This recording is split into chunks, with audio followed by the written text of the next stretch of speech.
Hello everyone, आज हम पढ़ने वाले हैं प्रश्नावली 5.2 के क्वेश्चन नंबर 4। यानी कि इस प्रश्नावली में क्या है कि 1 से 8 तक के क्वेश्चन दिया है और उसमें बोल रहा है कि x के सापेक्ष निम्न फलन हो, यानी कि फलन मतलब फंक्शन का अवकलन यानी कि डिफरेंशिएशन कीजिए। तो सबसे पहले 1 से 3 तक क्वेश्चन सॉल्व कर दिए हैं। यहाँ पे जाकर आप देख सकते हैं, यहाँ पे क्लिक करके, या फिर लास्ट में आपको देखने को मिलेगा। ठीक है, तो सबसे पहले 4 नंबर को हल करेंगे। तो यहाँ पे लिखेंगे हल और y बराबर f(x). तो यहाँ पे f(x) क्या है? Function of x। तो फंक्शन का मतलब होता है फलन। तो यहाँ पे जो भी फलन दिया हुआ है वो f(x) के स्थान पर लिखेंगे। तो यहाँ पे y का y और f(x) के मतलब f(x) के स्थान पर sec tan√x। ठीक है, यहाँ पे आप मझला कोष्टक भी दे सकते हैं, लेकिन ऐसे ही ठीक है, क्योंकि यहाँ पे छोटा है तो उसके बाद मझिला, उसके बाद बड़का रहता है। लेकिन ऐसे भी आप दे सकते हैं, कोई गलत क्वेश्चन नहीं होगा। तो उसके बाद लिखेंगे दोनों तरफ x के सापेक्ष अवकलन करने पर, क्योंकि कैसे क्वेश्चन में कह रहा है x के सापेक्ष अवकलन करने पर। तो लिखेंगे दोनों तरफ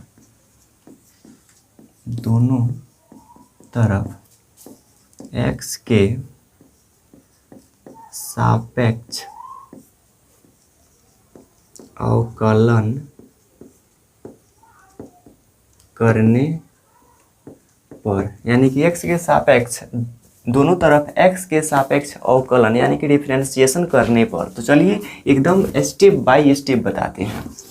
तो यहाँ पे सबसे पहले d/dx। तो d/dx का मतलब होता है कि x के सापेक्ष डिफरेंशिएशन या x के सापेक्ष अवकलन। तो यहाँ पे y लिखेंगे, फिर d/dx sec tan√x। अभी बोले हैं कि यहाँ पे छोटा है और उसके बाद मॉड्यूलस उसके बाद बड़का दिया जाता है, लेकिन यहाँ पे ऐसे आप दे सकते हैं, कोई गलत नहीं होगा। फिर y का आप डिफरेंशिएशन करेंगे तो dy/dx होगा। फिर sec का डिफरेंशिएशन होता है, इसका फॉर्मूला होता है d/dx sec x का फॉर्मूला होता है sec x into tan x। ठीक है, ये होता है। तो यहाँ पे लिखेंगे sec इंटू tan√x का डिफरेंशिएशन होगा। तो केवल अभी sec का करेंगे, उसके बाद tan का करेंगे, उसके बाद रूट का करेंगे, उसके बाद x का करेंगे। ठीक है, तो यहाँ पे सबसे पहले sec का करेंगे तो इसका डिफरेंशिएशन होता है sec x into tan x। तो यहाँ पे x है, यहाँ पे x था, तो यहाँ पे x है, यहाँ पे x है, लेकिन यहाँ पे sec के बाद ये x के स्थान पर है, तो इसे भी x के स्थान पर यहाँ पे लिखेंगे। तो लिखेंगे sec और x के स्थान पर tan√x, फिर इंटू tan और x के स्थान पर ये वाला tan√x। अब यहाँ पे sec का डिफरेंशिएशन तो हो गया, लेकिन tan√x का डिफरेंशिएशन करना भी बाकी है। तो लिखेंगे d/dx tan√x। ठीक है, अब देखिए यहाँ से dy/dx sec tan√x into tan√x।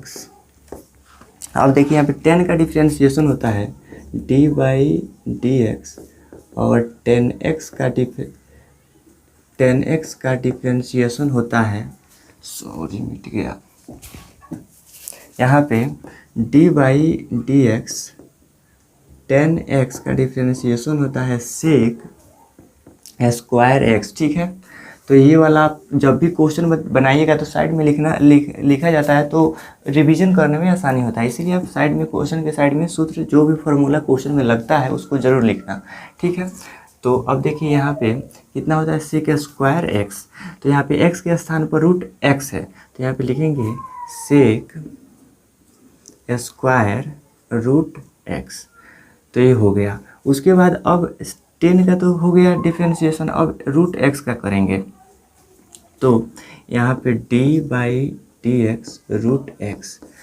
तो चलिए फिर यहाँ से देखते हैं dy/dx sec tan√x into ten root x into sec square root x. अब देखिए यहाँ पे रूट एक्स का डिफ्रेंशिएशन क्या होता है, जैसे डी वाई डी एक्स और रूट एक्स का डिफ्रेंशिएशन होता है 1/2 रूट एक्स। ठीक है, तो ये वाला होता है, ये भी नोट कर लीजिएगा।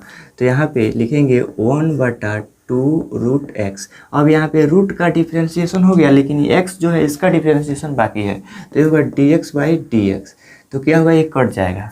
तो यहाँ पे लिखेंगे d y by d x sec 10 root x into 10 root x into sec square root x into, इसके नीचे कर देंगे, इसके नीचे ये वाला 2 रूट एक्स। ऐसे भी लिखा जाता है या फिर ऐसे भी आप लिख सकते हो, कोई दिक्कत नहीं है। जैसे d y by d x बराबर sec 10 root x into 10 root x फिर सेक स्क्वायर रूट एक्स। ठीक है, तो ऐसे उसके बाद यहाँ पे इंटू देकर 1/2 रूट एक्स, ऐसे भी आप लिख सकते हो। ठीक है, तो ये लिखो या फिर ये लिखो, कोई ओवर, या ये लिखो या ये लिखो, कोई दिक्कत नहीं है। ठीक है, तो यही हमारा आंसर हो जाएगा। तो मिलते हैं 5 नंबर क्वेश्चन के साथ, तब तक जय हिंद।